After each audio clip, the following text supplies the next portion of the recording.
ফেনীর বন্যা হয়েছে, সিলেটের বন্যা হয়েছে। আমরা চট্টগ্রামের মানুষ কাউকে ত্রাণ দিতে গেছি বলি নাই।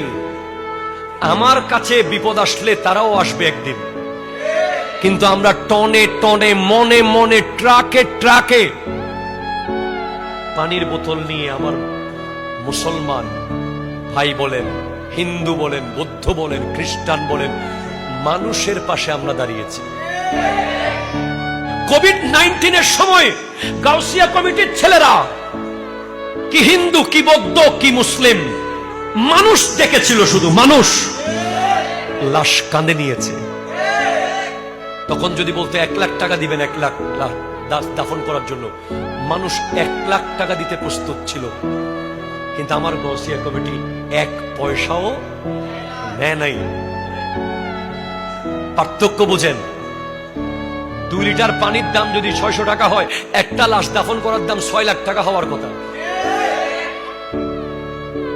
मगर सोहबत में फर्क है।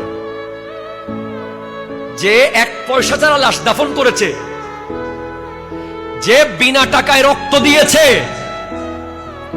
যে বিনা পয়সায় অক্সিজেন সার্ভিস দিয়েছে, যে রাতে 3টা বাজে রোগী নিয়ে হাসপাতালে গেছে, বুঝবেন তার বাপ আল্লাহওয়ালা, তার মা আল্লাহওয়ালা, তার পরিবারের মধ্যে আল্লাহ এবং রাসূলের চর্চা আছে।